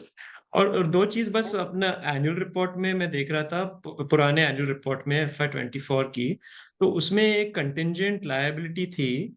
तो FY24 में 10 करोड़ की कंटिंजेंट लायबिलिटी है, पेज 99 पे। यस तो वो यस। बस पूछना था कि वो किस विषय पे? वो रिसीवेबल ही है। हमारा जो ट्रेडिंग जो बिजनेस है ना, उसमें कुछ हमने मर्चेंट एक्सपोर्टर को सप्लाई दिया था। तो अभी वो पेमेंट कुछ हमारा फंसा हुआ है, लेकिन उसके सामने हमें कोलेट्रल्स मिल गए हैं, तो इस साल शायद वो क्लियर हो जाएंगे। तो इस साल में वो पूरा अमाउंट मिलेगा, 10 करोड़? हाँ यस यस। मतलब उसके अगेंस्ट हमने कोलेट्रल लिए हुए हैं, तो अगर वो पेमेंट आ जाता है तो लिक्विडेट नहीं करेंगे, नहीं तो फिर वो कोलेट्रल लिक्विडेट करके रिकवर करेंगे। Okay okay. और दूसरी बात की FY24 एनुअल रिपोर्ट में सैलरीज मैनेजमेंट रेम्यूनरेशन का डिटेल्स नहीं थे, तो FY24 या FY25 मैनेजमेंट रेम्यूनरेशन डिटेल्स उसमें प्लीज ऐड कर दीजिए FY25। वो तो अभी फाइनल ऑडिट रिपोर्ट बनेगा तो उसमें सब आ जाएगा। जी जी, नहीं FY24 में वो मेंशन नहीं किया था, तो अच्छा, एनुअल रिपोर्ट। FY24 की बात करें आप? Okay okay. हाँ हाँ, राइट राइट। और लास्ट क्वेश्चन था कि वर्किंग कैपिटल डेज में अ, अगर आपने बताया revenue inventory as percentage of revenue 30-35% हो सकता है, लेकिन अगर वर्किंग कैपिटल देखे तो उसका क्या कितना प्रतिशत रहेगा एज परसेंटेज ऑफ रेवेन्यू?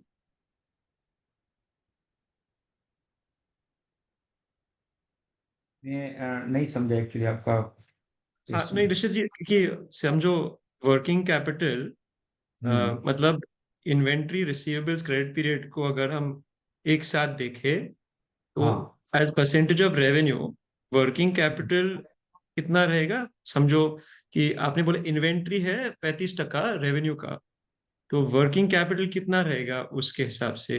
20, 25, 30, वैसे कुछ कुछ आइडिया रहेगा उस ये पे गोइंग ये अहेड? ये इतना ही मेंटेन ही रहेगा इस पे। अभी इन्वेंट्री वर्किंग कैपिटल जो है वो मेरा ज्यादातर इन्वेंट्री और रिसीवेबल में ही रहता है। तो जो अगले साल के लिए हम प्रोजेक्शन लेके चल रहे हैं इन्वेंट्री का, तो उस हिसाब से वर्किंग कैपिटल जो है वो जो अभी रेशियो चल रहा है तो उतना ही रहेगा। Right right.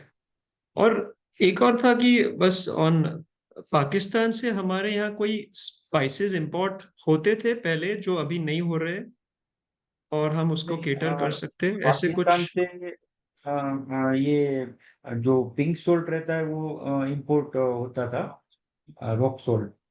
तो अभी राइट। वहां से थोड़ा रूट होके आ रहा है, डायरेक्ट नहीं आ रहा है पाकिस्तान से। अच्छा, लेकिन अभी भी आ रहा है? हाँ अभी आ रहा है, लेकिन रूट होके आ रहा है तो थोड़ा प्राइस अप रहता है, लेकिन वो बढ़ तो के आ रहा है? मार्केट। हाँ बढ़ के आ रहा तो उसमें हमारे लिए कोई अपॉर्चुनिटी वैसे नहीं है, राइट, अलग से? है। हाँ हम ऑलरेडी हमारा स्टॉक लेके चल रहे थे, तो उसमें हमें कुछ अपॉर्चुनिटी मिलेगी, क्योंकि श्योर। ये रॉक सोल्ट का भी, हमारा पिंक सोल्ट जो हिमालयन सोल्ट आता है उसका भी काफी अच्छा हमारा बिजनेस है, तो वो उसमें हमें कुछ बेनिफिट मिलेगा इस साल। जी जी। Okay okay, thank you so much sir, all the best. Yeah thank you thank you. Thank you, Ronald. We'll take the next question from Arpit Goel. Arpit, you can unmute and go ahead, please. Good afternoon sir. Good afternoon. तो हमने एक वो release किया था कि quarterly results का, तो क्या FY26 में क्वार्टरली रिजल्ट्स कब आप अनाउंस करोगे? हाँ अभी हमारी कोशिश तो है कि हम क्वार्टरली डिक्लेयर करेंगे, और 99% हम क्वार्टरली रिजल्ट का कोशिश करेंगे कि ये FY26 से हम क्वार्टरली रिजल्ट दे पाए। ठीक है, तो फिर ये फर्स्ट क्वार्टर से रहेगा या फिर मतलब अभी H2 से ही रहेगा? शायद हम फर्स्ट क्वार्टर से इसको शुरू कर देंगे। Okay sir, thank you. Thank you. Thank you, Arpit. We'll take the next question from Mr. Sunil Kateshia. Mr. Sunil, you can unmute and go ahead, please. Thank you so much for the opportunity. मुझे एक बात पूछनी थी, ये जो बड़े departmental stores है, वहाँ पे हमने कुछ कोशिश कर रहे हैं इन फ्यूचर, या क्या कोई प्लान है हमारा? जियो अभी डीमार्ट हो गया। हाँ जो पेन इंडिया जो डिपार्टमेंटल स्टोर है, डीमार्ट हो गए, रिलायंस हो गए, वहाँ पर हमारा कुछ प्रेजेंस नहीं है। और लोकल जो ग्रोसरी सुपरमार्केट्स है, जैसे गुजरात में काफी सारे हैं, महाराष्ट्र में है, तो वहाँ पर ऑलरेडी हमारा सप्लाई है। तो ये ओके डीमार्ट रिलायंस में अभी वो लोग क्या है कि उसका प्रोक्योरमेंट जो है वो सेंट्रली रहता है, तो वहां पर अभी हमें कुछ एंट्री नहीं मिली है। लेकिन इसके सामने हम लोग क्विक कॉमर्स और ई कॉमर्स में हमने काफी अच्छा पेनिट्रेशन अंडरस्टूड। किया हुआ है। तो ये पिछले 6 महीनों में हमने जो ई कॉमर्स पे हमारी सारी प्रोडक्ट को लॉन्च किया था, तो वहां से काफी अच्छा रिस्पॉन्स मिल रहा है। ओके। और गुजरात में मैंने देखा है कि भले ही बड़े डिपार्टमेंटल स्टोर हैं जैसे जियो मार्ट वगैरह है, वैसे छोटे छोटे भी डिपार्टमेंटल स्टोर्स है। वो भी I mean talk about listed player की बात कर रहा हूँ। तो वहाँ पे भी कोई अप्रोच है या we are still reaching out to supermarkets?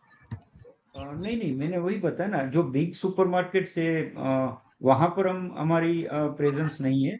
लेकिन जो सिंगल या तो एक सिटी के लिए 4-5 सुपरमार्केट्स की चेन लेके जो सुपरमार्केट्स है, उस वहां पर तो हमारा ऑलरेडी सप्लाई है ही। जैसे अहमदाबाद में ओसिया मार्ट है, तो वहां पर हमारा हाँ करेक्ट, हाँ supply. I was talking about Osian mart only. हाँ, यस तो वहाँ यस, पे तो है। है हमारा ऑलरेडी ओसिया मार्ट में सप्लाई है हमारा। Okay great. तो वो गुजरात तक लिमिटेड है क्योंकि ओसिया मार्ट हाँ, गुजरात और तो ऐसे राजस्थान में ऐसे जो, आई बिलीव। हाँ, जो छोटे सुपरमार्केट्स की जो चेन है, या तो ऐसे भी छोटे प्लेयर्स भी है कि सिर्फ अगर मैं बात करूँ राजकोट सिटी, तो सिटी में उसके 2-3 आउटलेट है। तो ऐसे काफी सारे मार्केट्स है। तो ये सब जितने भी ऐसे मार्केट है, वहां पर मेजोरिटी मार्केट्स में हमारी प्रोडक्ट्स की प्रेजेंस रहती है। हाँ करेक्ट। अच्छा, और एक बात मुझे पूछनी थी कि मार्केटिंग पॉइंट ऑफ व्यू तो ठीक है, मतलब advertising is part of marketing, but advertising point of view मुझे प्रेजेंस बहुत कम दिखती है। मैं गुजरात में इनफैक्ट मैं जामनगर भी आते जाते रहता हूँ, तो जामनगर में भी ऐसे एडवर्टाइजमेंट कहीं मुझे दिखती नहीं है। और so as an I mean based out of Mumbai, तो मुंबई में भी कुछ दिखता नहीं है मुझे, राजकोट में भी कभी देखा नहीं मैंने एडवर्टाइजमेंट। तो ये ऐसा कोई प्लान है? सीजन वाइज रहता है। अभी अभी आप अभी 3 महीने से हमारा मार्केटिंग कैंपेन चल रहा है काफी बड़े लेवल पे। तो अभी आप सौराष्ट्र में कोई भी सेंटर में जाओगे, तो आपको डेफिनेटली डबल हाथी का होर्डिंग दिखेगा ही दिखेगा। या तो ओके कोई आपका पहचान वाला है तो आप पूछ सकते हो। इनफेक्ट राजकोट सिटी में हमने 65 होर्डिंग्स लगाए हैं, सिर्फ एक ओके सिटी ओके में। Okay okay. और सो एज अच्छा, मुझे और एक पूछना था, हमारा लॉन्ग टर्म गोल क्या है? हम सिर्फ स्पाइसेस में रहेंगे या मे बी अभी नहीं, अगले 5 साल में या 10 साल में कंपनी का विजन क्या है? सिर्फ स्पाइसेस ही करना है या कुछ आगे और कोई प्लान? भी हम, हमारा जो विजन है वो तो स्पाइसेस के लिए ही है। लेकिन स्पाइसेस के साथ अगर कोई ऐसी प्रोडक्ट रहती है, जैसे अभी हमारे स्पाइसेस के साथ जो हम ग्रोसरी प्रोडक्ट कर रहे हैं, फिर हमने विटाग्रीन के साथ जो इंस्टेंट मिक्स का जो रेडी टू कुक प्रोडक्ट्स है, तो ये अगर सिमिलर पोर्टफोलियो की कोई ऐसी प्रोडक्ट रहती है, तो हम उसको ऐड करते रहते हैं पोर्टफोलियो में। क्योंकि ओके कहीं ना कहीं स्पाइसेस के साथ ये प्रोडक्ट भी रिटेल स्टोर में जाती है, तो उसको हम एक स्पाइसेस के साथ इसको भी सेल कर सकते हैं। तो ये तो हमारा रूटीन प्रोसेस रहता है, हर साल कुछ ना कुछ हम प्रोडक्ट पोर्टफोलियो हमारा बढ़ाते ही रहते हैं। Okay great. And any near future में कोई एक्सपेंशन का प्लान है, कैपेक्स? हाँ, कुछ प्लान हम कर रहे हैं, उसको जल्दी डिक्लेयर करेंगे। कुछ अभी एक्सपेंशन का प्लान कर रहे हो तो। Okay, thank you so much, that's all from my, thank you very much. Thank you, Mr. Sunil. We'll take one last question from the line of Akshat Jain. Akshat, you can unmute and go ahead, please. Yes, sir.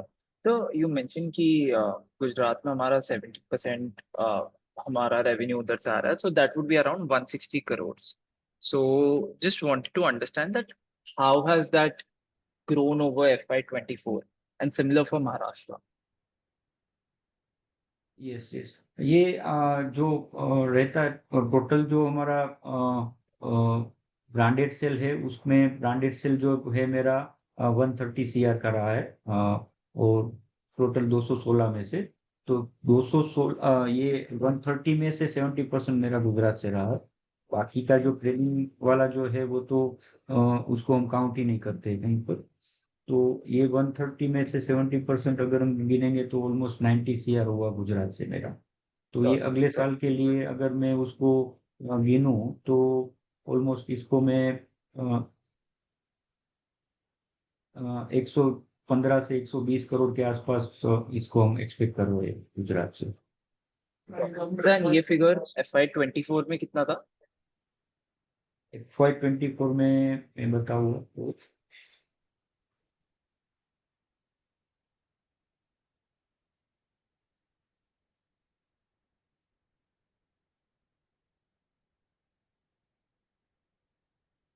ये था 70 CR Gujarat से। Okay, so 30% हमने गुजरात में भी grow किया। Yes yes. Sure. And so how are the other states doing, like Telangana, Goa, and are they like EBITDA break even?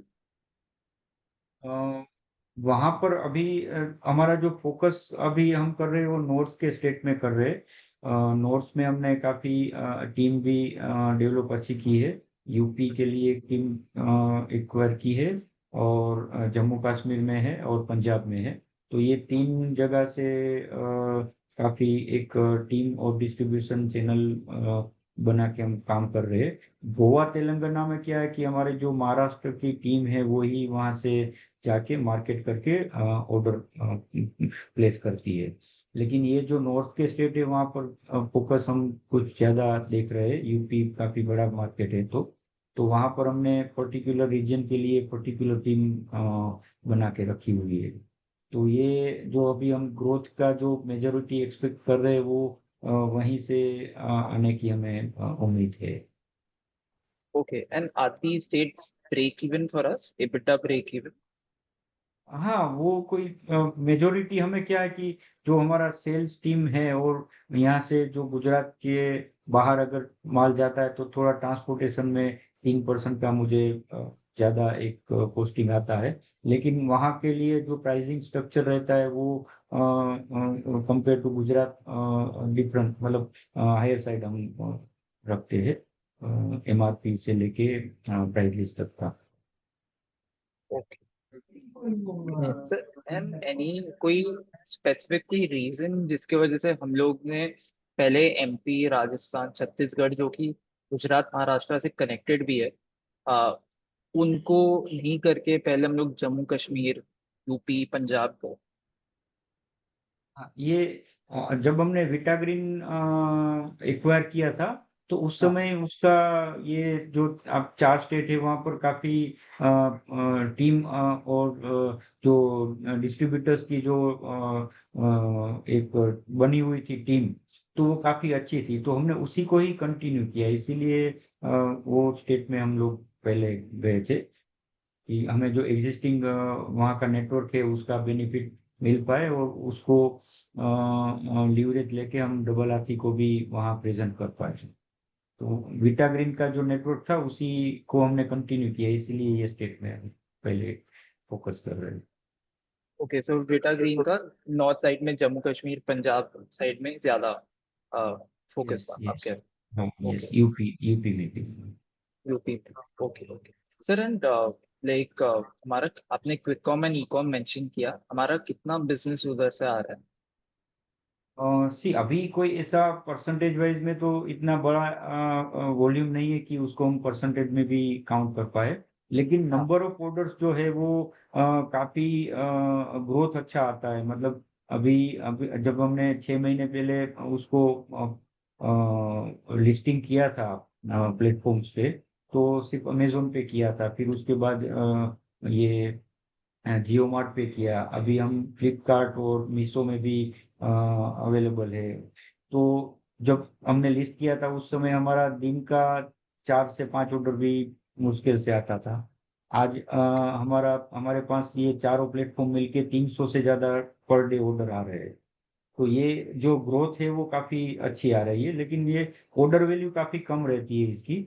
पर ये पूरे इंडिया में हम कहीं भी हमारी प्रोडक्ट जाएगी तो वहाँ प्रोडक्ट के लिए वो नोन हो जाएंगे customers. Okay, Right. Thank you, Akshat. Sure. Thank you. So since this was the last question of the day, Rishi sir, would you like to give any closing comment before we end this conference call? Yes yes सभी investor को ये conference call में आने के लिए धन्यवाद। आशा करता हूँ आप लोग हमारी कंपनी के साथ अच्छे से जुड़े रहे, और मैं जो हमारा जो ये विजन है ये हम लोग हमारी टीम के साथ मिलके जो काम कर रहे हैं उसमें हम काफी श्योर है कि ये हम जो हमारे जो प्रोजेक्शन है वो लेके चल रहे हैं वो हम इजीली उसको अचीव कर पाएंगे। और आशा रखता हूँ कि आप लोग भी हमारे साथ जुड़े रहे और हमारी जो कंपनी की जो ग्रोथ स्टोरी है उसमें आप भी हिस्सा बने, ये मेरी एक ख्वाहिश है। धन्यवाद। Thank you. Thank you to the management team for giving us their time, and thank you to all the participants for joining us on the call. This brings us to the end of today's conference call. You may all disconnect now. Thank you.